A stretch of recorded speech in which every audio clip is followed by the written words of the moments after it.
아버지가 5년 전에 돌아가셨는데 뭐랄까 갈피를 못 잡는다고 하나?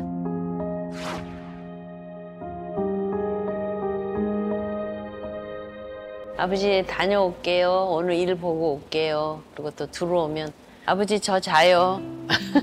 옆에 있는 것처럼. 지금 뭐 TV를 탁 틀어도 아버지하고 저하고 뭐 이렇게 단둘이 찍은 사진이 탁 떠요. 그거부터 떠요. 그다음에 내 전화기에도 아버지하고의 사진 딱 어디 가나 화장대 앞에 붙여놓고 문 딱 옷장 열면 거기에 다 붙여놨어요. 항상 접할 수 있게 아버지 보고 싶을 때 언제라도 볼 수 있게끔. 그러니까 주변 사람들이 야, 너 심하다.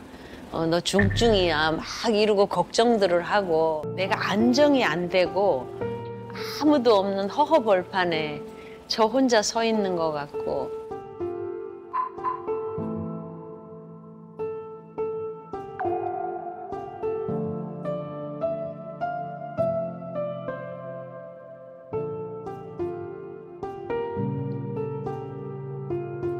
왜 나만 놔놓고 가셨나.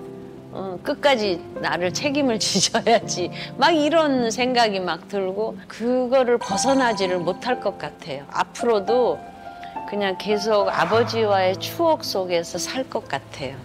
내가.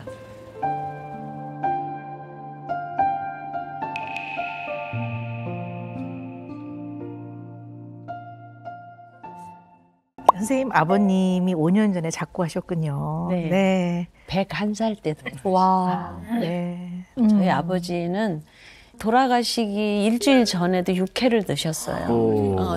그렇게 육회를 좋아하세요. 하시는데 이제 노안이 되니까 안에 이제 모든 기관들이 자꾸 이제 노쇠되니까 생명을 유지하는 수단을 써야 되는데 그걸 아버지가 하지 말라고 했기 때문에 그걸 안 하니까 이제 이게 막 급격히 하락되는 거죠. 아버지 그게. 그래서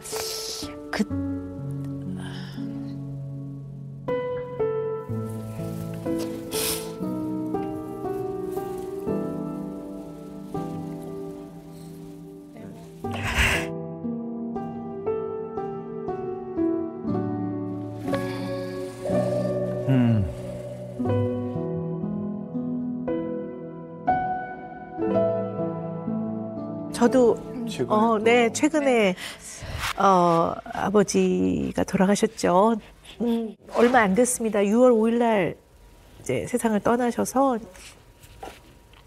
지금 선생님의 이제 그 마음이 정말 잘 이해가 됩니다. 눈물이 너무 나네요. 저희 아버지가 94세 이제 지난달에 돌아가셨는데요. 평생 반찬 투정, 밥 투정이 없는 분이시고 굉장히 규칙적인 분이셨거든요. 근데 최근 들어서 한 몇 달 전부터는 좀 입맛이 많이 없으시고 정말 돌아가시기 그 한 몇 주 전부터는 생선 초밥을 사다 드리면 원래 그냥 그거는 다 드셨는데 한 10피스 그럼 그거 다 드셨는데 남기시더라고요. 너무나 비슷하세요, 저하고. 네네. 저희 아버지도 매우 비슷한 생각을 갖고 계셨기 때문에 뭐 절대로 연명 이런 거 하지 마라. 미리 다 말씀을 하셨거든요. 그리고 돌아가시기 전에 한 열흘 정도 중환자실에 계셨거든요. 네. 저희 아버지가 제 손을 잡더니 아유 이렇게 사는 게 너무 무슨 의미가 있으며 그리고 너무 가족들을 힘들게 하는 것 같다 이렇게 얘기를 하시더라고요. 근데 자식의 마음이 안 그렇더라고요, 선생님. 그래서 아버지는 힘들지만 너무 이기적인 생각 같지만 저는 아프셔도 하루라도 제 옆에 더 계셨으면 좋겠어요. 그랬거든요. 제가 부모님을 모시고 살았거든요. 네. 그리고 아침에 새벽에 일찍 나가면 꼭 그 현관에 나오세요. 네. 제가 신발 신는 거, 뒷모습을 언제나 60이 다 돼가는 딸이어도 머리를 쓰다듬어주세요. 잘 갔다 오라고. 그리고 부츠 같은 거 신으려면 이렇게 그러니까 허리를 숙여야 되잖아요. 그리고 뒤에서 이 목부터 이 허리 있는 데까지를 이렇게 쓰다듬어 주셨어요. 저도 이제 아버지가 돌아가셨는데 저도 되게 이제 아버지에 대한 사랑이 각별했는데 최근에 너무 슬펐던 게 아빠한테 이제 날짜만 되면 문자를 계속했어요. 돌아가셔도 핸드폰 살려놓을 수 있잖아요. 계속 살려내면서 요금을 냈는데 뭐 망자들은 몇 년 지나면 자연적으로 없어지나 봐요, 번호가. 어느 날 생각나서 전화를 했는데 없는 번호라고 나오는 거예요. 그래서 그때 제가 너무 슬퍼갖고. 지민 씨는 아버님 작고하신 지가 얼마나 되셨어요? 17년도에 돌아가셨는데 강경화로 좀 투병을 좀 하시다가 그러셨구나. 네. 우리 나래 씨도 아버님이 세상 떠나셨죠. 네. 전 고1 때 이제 돌아가시고 이제 작년에 이제 또 할아버지 돌아가셔가지고 얘기 듣는데 이게 하춘화 선생님 아버님이 이제 101세까지 사시고 하늘 가신 거잖아요. 근데 뭐 어떤 분들은 101세면은 진짜 건강하게 장수하신 거라고. 저희 할아버지도 90에 돌아가셨거든요. 저 할아버지 그래도 되게 건강하게 오래 사셨다라고 얘기했는데 저는 그 얘기가 너무 제 스스로는 약간 납득이 안 가는 거예요. 사람의 나이가 몇 살까지인 걸 누가 정해주는 건데 아무리 할아버지가 나이가 뭐 90이든 100살이든 120살이든 나한테 떠난 할아버지는 나한테 너무 힘든 거죠. 뭐 그게 이제 위로지만 그래서 그게 좀 되게 힘들더라고요. 이렇게 위로해주는 얘기도 사실은 위로가 잘 안 되고 상처가 될 수도 있는 말을 들을 수도 있지. 이게 제가 이렇게 정말 잘 가셨다고 보내드려도 되는 건가 하는 생각도 들고 계속 죄송한 마음도 들고. 물론 이제 연세가 많아서 돌아가셨고 노안으로 돌아가셨으니까 많은 분들은 호상이라고 그래요. 근데 그렇죠. 자식한테 호상이란 없는 것 같습니다. 없어요. 맞아요. 네, 자식에게 그 말이 맞아요. 네, 200살에 돌아가셔도 슬퍼요. 그럼요. 네. 없는 것 같습니다. 근데 지금 우리 나이가요, 가까운 분들을 이렇게 떠나보내는 거를 참 많이 겪어요. 그런 나이인지. 네네. 뭐 얼마 전에 현철 씨도 돌아가시고. 근데 그분의 마지막 무대가 저와 같이 한 무대였거든요. 옆에서 이상하더라고요. 제가 신동엽 씨가 질문을 하면 대답해야 되는데 옆에 앉아가지고 가만히 있다가 여기가 어디고 지금 뭐 하는 거고 이래요. 녹화 그래서 중에? 네, 녹화 중에. 그리고 이제 그 후배들이 하는 걸 듣고 이제 질문을 하잖아요. 네. 레전드한테 하면 대답 안 하고 있는 거예요. 그러면 제가 막 손에다 마이크를 쥐어주고. 근데 이번에 제가 장례식 때 가보니까 그때부터 벌써 안 좋으셨대요. 건강이 안 좋으셔서. 그래서 그게 제일 마지막 방송이었대요. 하신 네. 마지막 방송. 예. 뭐 우리가 인생을 살면서 다양한 상실을 경험하거든요. 그 중에서도 가장 상처를 많이 남기는 게 바로 관계적 상실입니다. 네, 우리 끊임없이 관계를 맺고 살잖아요. 네. 근데 그 중에서도 특히 소중한 사람, 이 소중한 사람과의 관계에서 상실을 경험하는 거, 이별이거든요. 근데 사이가 안 좋아서 이별하기도 하지만 네.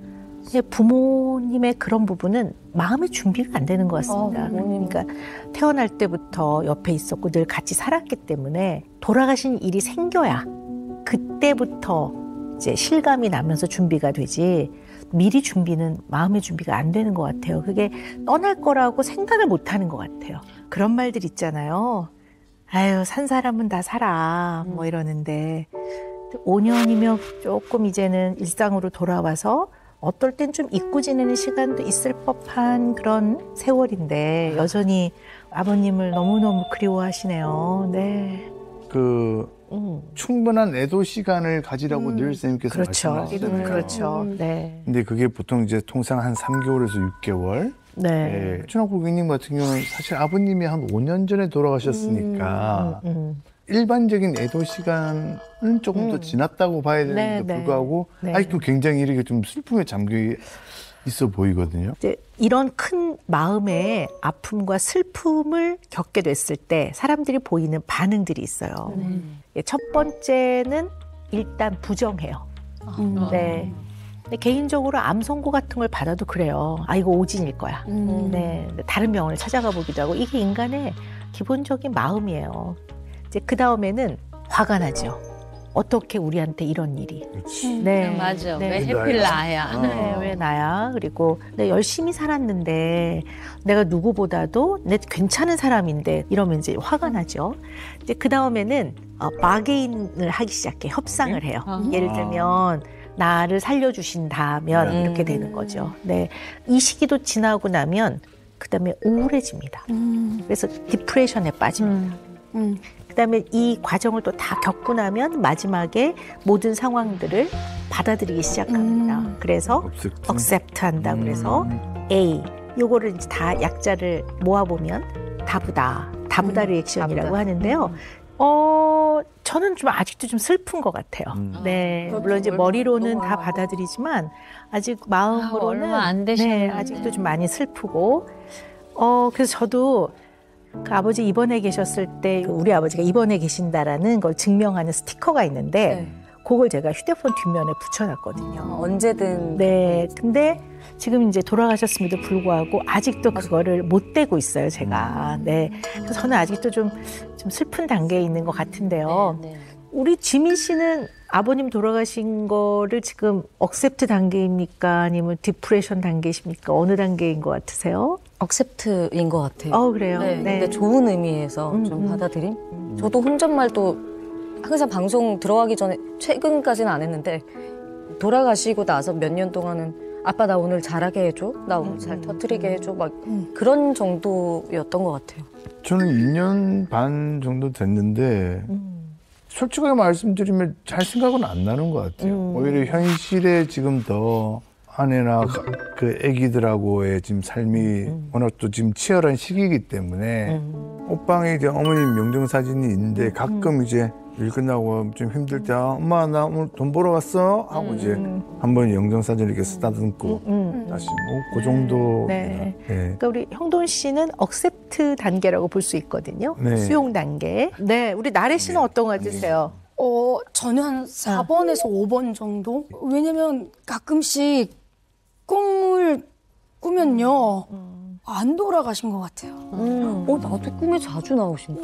그래서 아버지가 자주 나. 정말 자주 나오세요. 저는 아버지 돌아가시고 한 번도 꿈에서 못 배웠어요. 저도 네. 나타나서 좀 번호라도 6개 알려주세요. 많이 없더라고요. 근데 진짜 다양한 장소에서 되게 자주 나오세요. 저희 할아버지나 아버지가 생전에 되게 유쾌하셨거든요. 그래서 뭐 할아버지랑 같이 먹었던 막걸리 얘기하거나 뭐 아빠가 옛날에 찌그러졌던 김치찌개 얘기하고 놀러 갔던 얘기하면은 되게 괜찮아지더라고요. 근데 진짜 울면은 괜찮아지긴 해요. 시원하게 울면은. 맞아. 선생님은 어느 단계이신 것 같으세요? 저는요 어느 단계라고 얘기할 수 없이 아버지를 잊고 싶지가 않아요. 잊고 싶지가 않기 때문에 그 아버지 엄마한테 원망스러워. 다른 사람 제가 이런 말 하면 저보고 좀 이상하다고. 아니 왜 저를 낳아놓고 아버지 엄마만 가십니까? 막 이런 말을 제가 하는 거예요. 아니 낳았으면 끝까지 책임을 져야지. 왜 난 거로 다냐. 왜 저만 덜렁 이렇게 혼자 놔두고 가셨습니까? 막 이런 그 허전함 때문에 제가 막 갈피를 못 잡으니까 주변에서 야 사람이 이렇게 걷는 게 가장 치유하는 방법으로는 최고란다. 그 산티아고라는 순례길을 간 이유도 그 이제 저 앞에 그 가수 인순이 씨가 갔다 와서 저한테 조언을 많이 해줬어요. 들었습니다. 아무 생각하지 말고 가서 좀 걷고 많이 기도하고 와라. 800km를 43일간의 완주를 했거든요. 거기는 먹고 자고 걷는 거밖에는 하는 게 없어요. 그러면 계속 걸으면서 생각하는 게 아버지 엄마 생각하면서 왜 나를 혼자 놔두고 가셨냐고 걸으면서 그리고 아버지가 끝까지 저를 돌봐주셔야지 가시면 어떡하냐고 이렇게 하늘을 보면 엄마 아버지가 이렇게 젊었을 때 모습이 이렇게 오는 거예요. 오는데 어머 누가 시키지도 않는데 완전 폭발을 하는 거예요 제가. 그래갖고 제가 제 입을 꽉 닫았어요 이렇게 손으로. 울지 않아. 소리를 막 안 내려고 막 꽉 쥐고 있을 정도로 막 그냥 그때 정말 가장 많이 울었던 것 같아요. 네. 감정은 어떤 형태든 표현을 하는 게 맞습니다. 근데 감정을 마음 안에 담아두면 언젠가는 다른 형태로 표현이 돼요. 그래서 저희는 수시로 이야기합니다. 아. 네, 저희 이제 자녀 같은 경우는 이제 뭐 할아버지에 대한 이야기 그리고 온 가족이 아버지에 대한 이야기를 이제 나누면서 아니면 슬프면 소리내서 웁니다. 네, 그 이제, 네. 우는 말씀을 하시니까 제가 그 아버지가 돌아가시던 그때가 일생 중에서 가장 힘든 때였어요.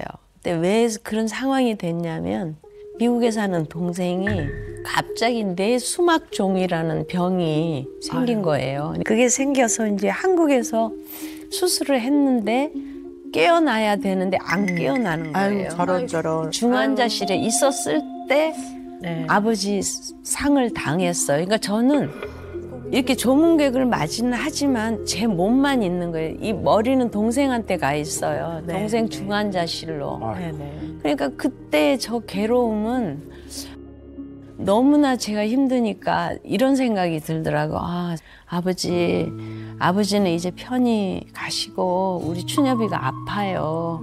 춘엽이 좀 살려주세요. 제가 그런 얘기를 제가 했어요. 그래서 제가 지금도 그때를 생각하면 그냥 막 눈물이 그냥 예. 그래서 아버님께 부담을 드린 것 같아서 좀 이제 미안하고 그러세요. 죄송해요. 아버지한테 왜 아버지 뭐 키워주셔서 감사합니다라든가 아버지 사랑해요 뭐 이런 말을 안 하고 동생 살려달라고 그런 말을 했는지 그게 마음에 걸리는 거예요. 제가. 네. 근데 선생님, 네. 제가 쭉 선생님 말씀을 들으면서 아, 이래서 선생님이 좀 힘들어하시나라는 생각이 든 게 있는데요. 네. 선생님이 그때 동생분이 아프지 않으셨다면 어떻게 보면 선생님이 갖고 있는 이 온 마음을 다해서 슬퍼하고 애도하면서 아버님을 보내드렸을 수 있을 것 같아요. 맞아요. 근데 이제 그 당시에 동생분이 아프신 것 때문에 네. 아주 이 우리 건강한 애도를 하는 네. 그 기간이 있거든요. 네, 네, 네. 그거를 충분히 못하신 것 저 같아요. 못했어요. 그때. 네. 못했습니다. 네. 그러다 보니까 온전히 아버님을 완전히 이제 내가 살고 있는 세상과 이제 분리된 세상으로 떠나보냈다는 게 온전하게 잘 안 되는 면이 조금은 있으신 것 같아요. 안 돼요. 네, 안 그거는. 되시죠. 왜냐하면 그렇게 생각하면 제가 너무 허전해서 못 살 것 같아요. 그래서 제가 영정 사진을 계속 그 거실 앞에다 두고 나가면서 아버지 갔다 올게요. 들어오면서 아버지 다녀왔습니다.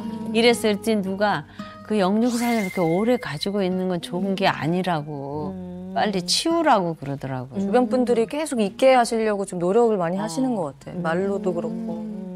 근데 매일 아버지 그냥 곁에 있는 것처럼 내가 느낌은 화장대에 매일 앉잖아요. 그 화장대 앞에. 옷장 문 열면 또 거기도 있고 바로. 항상 볼 수 있게. 모든 곳에 있구나. 네, 그렇게 해놨어요. 그리고 내 휴대폰을 딱 열면 바로 아버지하고 나하고 찍은 사진. 네. 그리고 아버지 잘 계셨어요? 뭐 이렇게 대화를 해요, 항상. 네, 아버지하고는.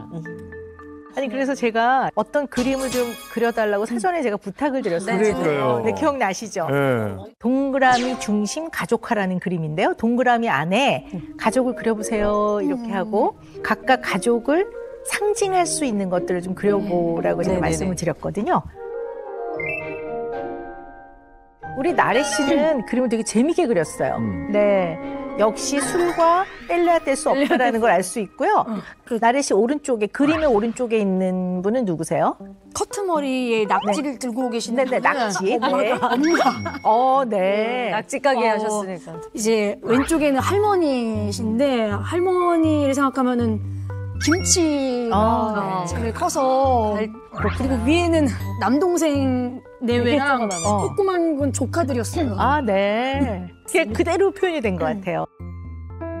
제 거예요. 진짜. 진짜 남자 그림을 그림이다. 진짜 못 그려서.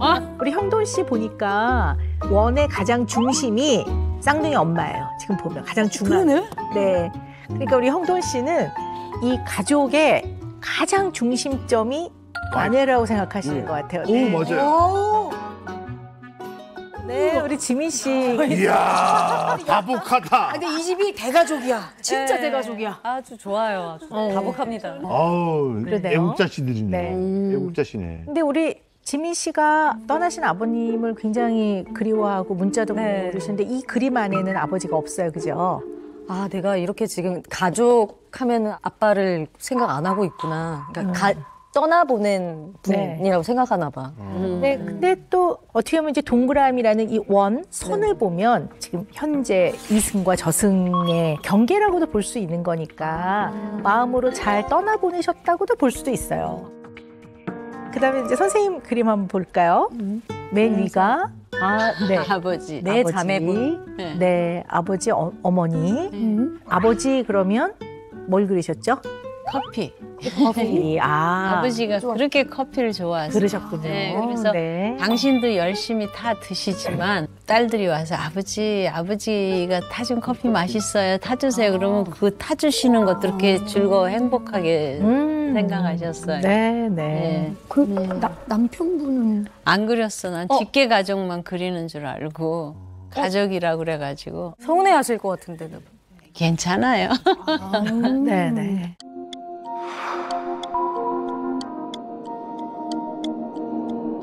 저희 남편이 아버지께서 저한테 하시는 거를 봤기 때문에 아버지가 하신 만큼 나는 10분의 1도 못해. 당신이 그러는 거 이해해. 이렇게 하지. 뭐 이렇게 아직도 그러냐고 뭐 언짢아 하고 절대 그러지 않아. 잘해주셔. 그렇게 얘기를 제가 때로는요 가끔씩 이용을 해요 저희 남편을. 아버지는 이런 상황에서 절대 이러지 않았어. 우리 아버지는 내가 아버지가 그러면 절대 나한테 토 안 달았어. 꼭 그래 알았다 이러지 그렇게 안 했는데 왜 그러냐고 이러면은 조금 이렇게 기가 꺾이는 것 같더라고요. 먹히는 것 같으세요? 그렇게 해줘요. 네. 그것도 하나 지금 큰 무기를 쓰고 있어요 지금. 네, 그러시군요. 아직까지는 아버지의 자리를 채워줄 사람은 그 누구도 없었어요. 정말 각별한 거죠, 아버지와. 근데 이제 결혼을 해서도 남편분이 차지하는 어떤 중요도보다 예. 마음 안에서의 언제나 중심은 이제 아버지셨단 좀 말이에요. 지금 네. 미안한 마음도 있어요. 그러니까 남편하고 아버지를 놓고는 아버지에 대한 비중이 더 컸어요. 저는 근데 또 여자가 뭐 결혼했으면 됐지 왜 결혼해서까지도 그렇게 부모를 생각하냐 그런 말 한 적도 없고 결혼 전에 진짜 과무가 네 부모 내 부모 하지 말자는 얘기 하더라고요. 그런 얘기 하고 그래서 저도 그냥 그거 그대로 지켜주고 저도 거기 간섭 안 하고 그러기 때문에 이게 유지가 된 거 맞아. 아닌가 그런 생각해요. 네, 네, 네. 중매로 만났는데요. 아버지 엄마가 더 좋아하셔서 저 결혼했어요. 네. 부모가 좋아하는 거는 틀림없는 거거든요. 부모만큼 자식을 생각하는 사람이 어디 있겠어요. 그러니까 부모님이 좋아하시니까 저는 거기에 대해서 믿어버리는 거죠. 아까 선생님이 어떤 점을 네. 부모님이 좋아하셨어요? 정상적인 가정에서 자랐고 반듯한 직장에 다니고 있고 뭐 건강하고 제가 연애 생활을 하는데 단 한 번도 전화해서 왜 안 들어와 뭐 거기 어디야 그렇게 한 적이 없어요. 네. 그건 참 중요하죠. 예, 활동을 하시는 분인데. 절대 그 아버지께서 그 점이 정말 좋은 점이다 그렇게 말씀하시더라고요. 그 아버지 마음을 불편하지 않게 해야 되겠다는 거를 항상 제가 생각하고 아버지가 이걸 원하고 계시겠지? 아마 이런 생각 하실 거야. 내가 그렇게 하고는 해버리는 거예요. 그러면 이제 선생님의 수입이나 이런 것도 아버님이 다 관리하시나요? 했어요. 저는 돈을 31살 때까지 몰랐어요. 돈을 안 가지고 다녀서 항상 식당 가서 먹고 나면 아버지가 계산해 주시고 뭐 다 뭐 심지어는 의상실까지도. 그러니까 제가 돈을 가지고 다닐 필요성을 못 느꼈어요. 그래서 우리나라 5천 원짜리가 새로 나왔는데 그걸 몰랐다니까요. 5천 원짜리 나온. 지금은 제가 하죠. 31살부터 제가 해요.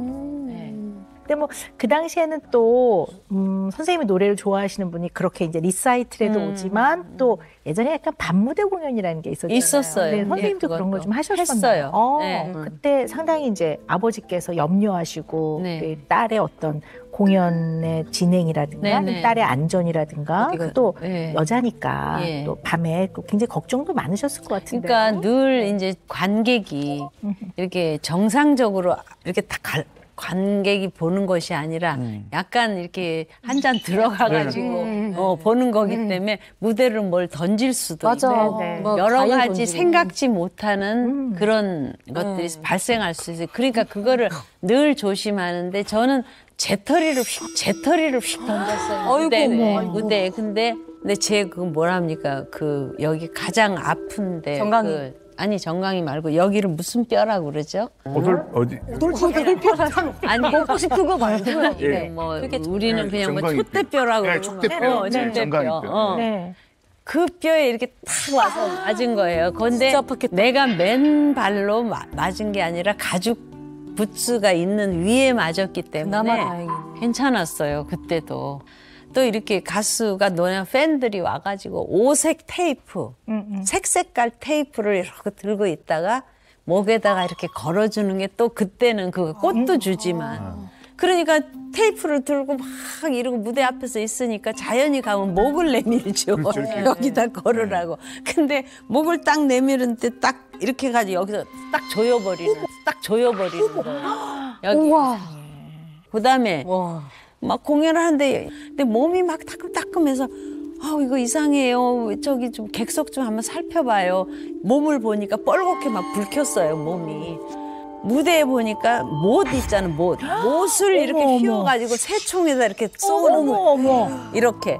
그래서 저요. 어머 세상에. 어머. 그래가지고 무대 저 2층 뒤로 올라가고 잡았잖아요. 이상한 사람들 많아. 근데 줄기차게 이렇게 무대 위로 손을 내미는 사람이 있어요. 그러면은 이게 하다가 아무래도 신경이 쓰이죠. 그렇죠. 그러면 악수를 딱 하잖아요. 그러면 여기 손 안에다가 면도칼 이렇게 해가지고 이렇게 악수하면서 손을 딱 빼면 딱 그어버리는. 우와. 그렇게 해서 다친 적도 있어요. 어머 네, 세상에. 그러니까 별일이 다 있어서 우리는 항상 수천 명, 수만 명이 모이는 곳에서 노래를 하잖아요. 그 중에 어떤 사람이 있을 줄 알아요? 모르잖아요. 그렇죠. 아버지가 마음을 놓을 수가 없었겠네요. 마음 놓을 수 없죠. 지금 현재 세종문화회관이 시민회관이었을 때 M본부에서 연말이면 거기서 10대 가수 시상식을 해요. 그때 제가 이따가 화재 또 만났잖아요. 네.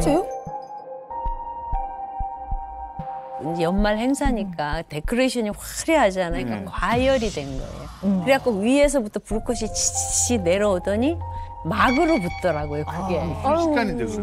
그러니까 막으로 붙으니까 그냥 객석 쪽으로 아유, 저런. 샌데 전기랑 막. 이게 전기가요, 팍팍 그냥 막 터지는 거예요. 그러니까 나중에 감지하고는 이제 막 사람들이 빠져나가려는데 막 사람이 막 밟히더라고요. 사람이 너무 넘어지고, 많아가지고 네. 막 밟히는데 아이고. 그때도요 아버지께서 살려주셨어요.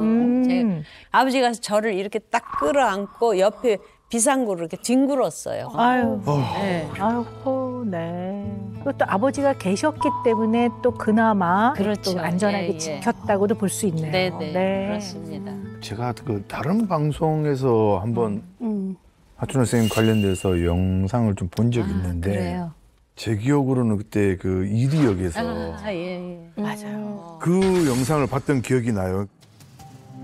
전라북도 이리역 군내에서 화약을 실은 화차가 폭발해 큰 피해를 가져왔습니다.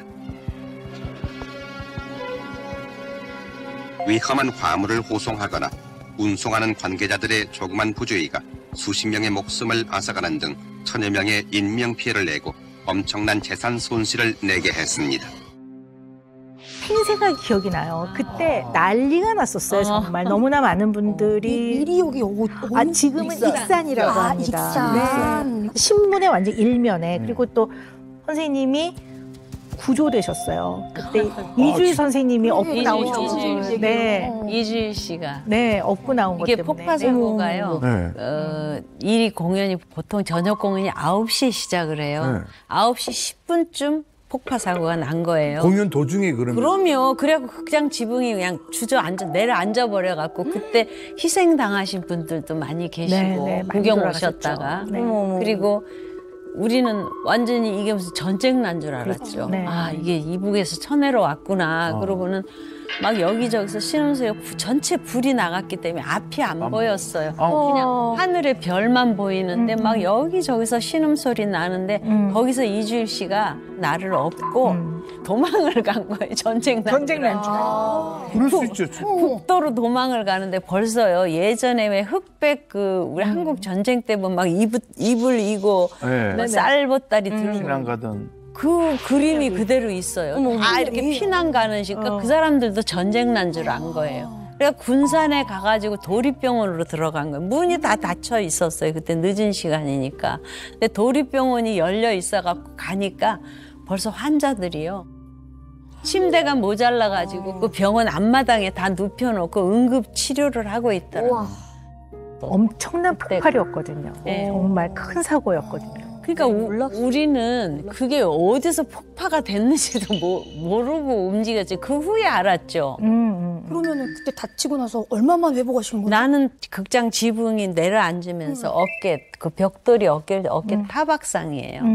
뼈가 부러진 게 아니에요. 사고에 비해서는 그래도 예, 정말 천만다행으로. 예, 저는 그렇고 많이 이주일 안 씨는 다쳤군요. 굉장히 심각한 게 다쳤어요. 이게 벽돌이 치니까 골을 보고 하고 있는 뼈가 있잖아요. 이게 주저앉은 거예요. 근데 조금만 더해서 만약에 골을 다쳤으면은 그렇죠. 뇌손상. 네. 안 되는 거죠. 하는데 약간 이렇게 함몰되는 그런 사고를 해서 저는 금방 나왔고요. 한 달 있다. 이주일 씨는 더 있다 나왔죠. 병원에. 그 이제 극장 지붕이 무너지니까 담을 넘어서 나와야 되잖아요. 이제 이주일 씨가 이게 담이라면 이렇게 올라갔어요. 올라갔는데 이주일 씨가 먼저 또 뛰어내렸어요. 그러면서 나보고 이주일 씨가 자기 머리 다쳤는데 그거 모르고 자, 내 머리를 딛고 내려오라고 벽에 딱 붙는 거예요. 이렇게 각별하게.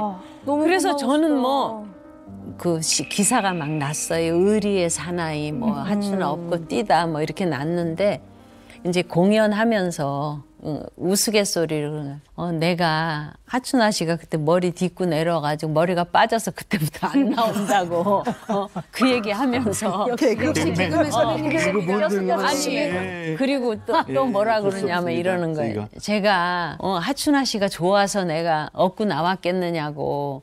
그 공연의 주인공인데 이 주인공이 죽어버리면 밥줄이 끊어지기 때문에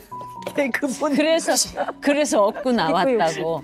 그렇게 해서 막 관객들이 웃고 그랬어요. 그 또한 개그로 승하신 게. 근데 지금 기차 타세요, 선생님?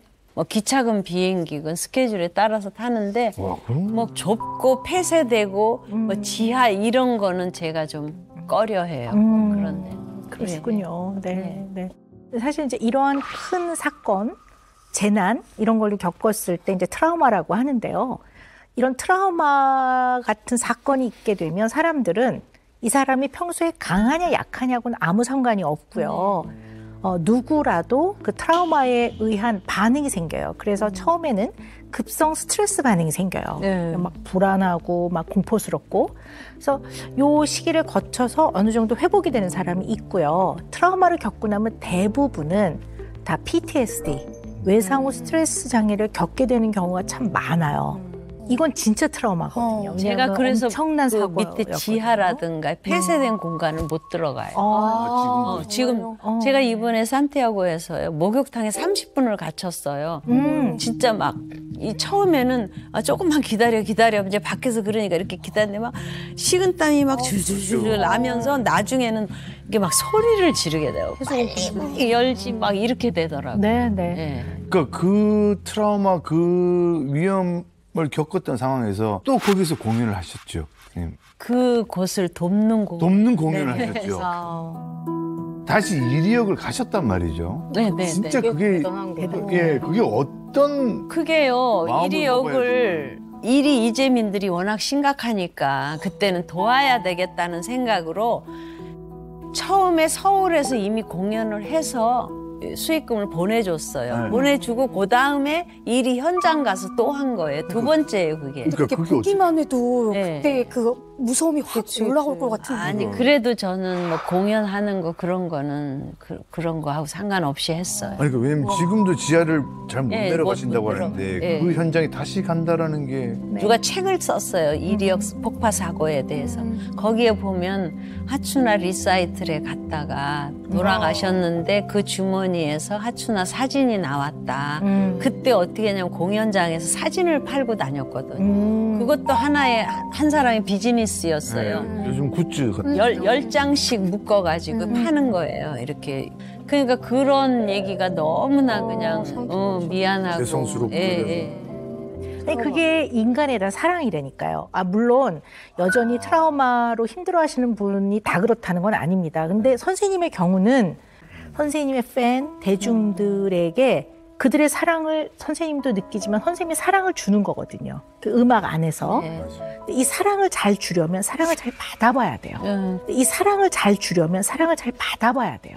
그러니까 아버지의 사랑을 받아봤기 때문에 선생님이 그거를 하실 수 있는 거예요. 그리고 기부도 인간에 대한 사랑이 없으면 기부 못 합니다, 잘. 남 듣기는 참 좋아해요. 어디 기부하고 돈을 얼마를 하는데 하는 저는요 고달플 때가 많아요. 굉장히 고달퍼요. 근데 그렇죠. 나 이제 이번만 하고 안 해야지 이렇게 이제 생각을 해요.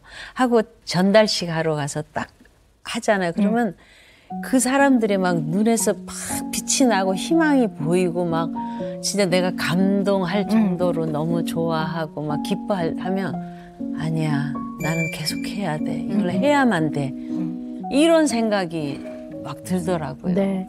만약에 아버님이 기부하라고 하는데 당신은 자식들한테 사랑을 많이 안 줘. 그러면 자식 입장에서는 속으로 아버지나 잘하세요. 이런 마음이 들지 않겠어요? 하춘원 선생님의 아버님은 전혀 그렇지 않으셨기 때문에 그러니까 몸소 생활 속에서 평생에 걸쳐서 사랑을 주시고 실천을 하셨기 때문에 그리고 모범이 되셨기 때문에 아버님이 제시한 길을 선생님이 잘 편안하게 받아들이시고 아버님이 떠나신 다음에도 그 유지를 또 이어서 지금까지 하고 계시는 거예요. 근데 이제 우리가 어릴 때 발달 과정에서요 동일화 작업을 해나가요. 이제 동일시라고 하는데 아이덴티피케이션이라고 하는데요. 그 이제 조그만 애들이 이렇게도 하고 엄마가 신고 아이스크림 사 먹고 싶을 때는 아빠가 이제 여보 나 오늘 10,000원만 줘 하듯이 여보 나 아이스크림 만 원 줘 이러기도 하고 애들이 그래요. 우리가 이제 성인이 돼서도 존경하는 선생님의 말투 같은 것들을 따라하기도 합니다. 여러분 그런 경험 없으세요? 아니 그런 생각은 했던 것 같아요. 그 김지민 씨랑 이제 준호 씨가 사귀기 전에 되게 존경하는 선배였거든요. 그리고 또 김준호 씨가 워낙 이제 개그맨 후배들 사이에서도 너무 잘하는 그 사람들한테도 잘하는데 연기랑 꽁트는 저희가 꽁신이라고 부를 정도로 꽁트의 신이다라고 할 정도였는데 근데 그때 저희가 이제 무명이 길어가지고 저희 밥 사주면서 그런 얘기를 했었어요. 야 너네들도 언젠가 꼭 나를 뛰어넘어라 라는 얘기를 너무 뛰어넘으신 거 아니에요? 그래서 준호 선배가 딱 한 번 카운터 앞에서 야 박나래 너가 한번 사. 너 돈 이제 잘 버니까. 근데 그 얘기가 뭔가 선배님이 한 10년 전에 얘기해줬던 거에 내가 좀 맞춰져 가고 있나? 좋았어요. 그때부터 계속 얻어먹어요. 김준호 씨가 저한테. 그렇군요. 아니 근데 우리가 뭐 부모 자식 간에도 그렇지만 그 선배와 후배, 스승과 제자 사이에서도 아이덴티피케이션이라고 하는 동일시 과정인데요. 이거는 어떤 사람한테 열심히 살아가는데도 굉장히 도움이 되기도 하고 그렇지만 또 반대적인 측면에서 봤을 때는 조금 더 독립을 해나가는 데는 방해가 되기도 해요.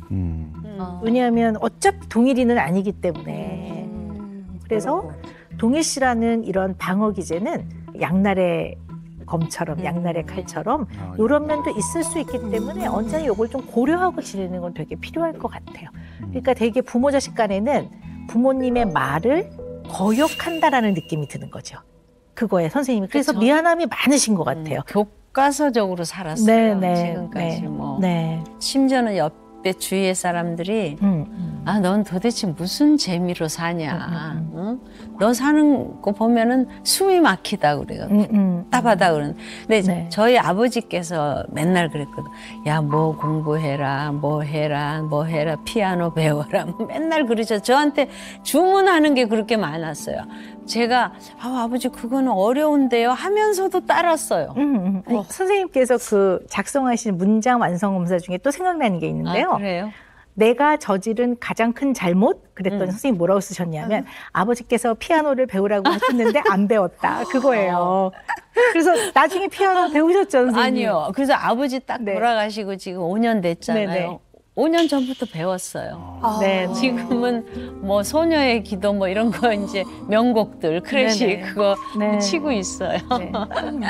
그래서 어떻게 보면 이제 선생님의 마음 안에 아버지가 조금 더 살아계셨더라면 내가 더 잘해드렸을 텐데 하는 이제 근원적인 미안함인 거죠, 자식으로서. 그래서 더 어떨 때는 더 보고 싶고 더 그립고 미안한 마음도 들고 그러시는 것 같아요. 네. 그건 뭐 저도 그런 요즘 마음이 네. 요즘 많이 듭니다. 근데 또 객관적으로 생각을 해보면 한 발 물러서 생각을 해보면 뭐 이 세상에 완벽한 사람은 없지 않겠습니까? 완벽한 부모도 없고 또 완벽한 자식도 없고 선생님의 인생에서 선생님의 아버님은 인간으로서 부모로서 최선을 다하셨고 네, 네. 선생님을 사랑하셨고 또 선생님은 자식으로서 최선을 다해서 열심히 사셨고 부모님께 잘하셨습니다. 그럴까요? 근데 저는 그냥 그걸로 네. 네 정말 충분하다고 생각합니다. 네 그리고 선생님의 아버님 굉장히 하늘에서 네. 편안하실 거고요. 네, 대견해 하실 거라고 생각합니다. 근데 다만 좀 아쉬운 건 선생님, 박가 선생님이 그 자리를 다 채울 수는 없지만, 왜냐하면 다른 사람이 관계가 다르지 않습니까? 네네. 부부의 관계와 부모 자식 네네. 관계는 다르니까요. 그래도 선생님이 뭔가 어려움이 있을 때, 아버지 살아계셨더라면 저한테 무슨 말을 했을까요? 라는 게 예, 예. 지금은 거의 100분의 100이시잖아요. 그걸 조금 줄이시고 그 자리로 예. 아까 선생님이 조금 이렇게 비집고 들어가시면 참 좋을 것 같습니다. 그 앞으로 그렇게 되지 네. 않을까요? 네네. 앞으로 남편의 소중함을 별로 못 느꼈어요. 아버지 계실 때는. 그리고 아버지 돌아가시고 나서도 별로 뭐 했는데 이번에 2달 가까이 여행을 하면서 그래 이제는 둘밖에 없네 뭐 이런 생각을 좀 새롭게 하게 됐어요. 네. 그리고 네. 아까 왜 박가 선생님의 말씀 없으시다고 그랬잖아요. 말을 잘 안 해요. 네, 그래도 오늘 저희하고 얘기하신 것처럼 네. 남편분과 아버지 얘기 좀 더 많이 나누시는 것도 좋을 것 같습니다. 아 그래 남편이 그래도 필요하네 막. 그래도 은영 매직 드려야죠. 네. 네. 네. 아버지, 이젠 걱정 마세요. 입니다. 우리 수미 씨. 와. 네. 와 이거 어머나. 네. 야 진짜. 네. 오 박사님 생각하면서 이렇게 잘 간직하겠습니다. 네. 선생님 오늘 너무 영광이었습니다. 아니요 저도 네. 너무나 기쁘고 초대해 주셔서 감사합니다. 네. 아유, 네.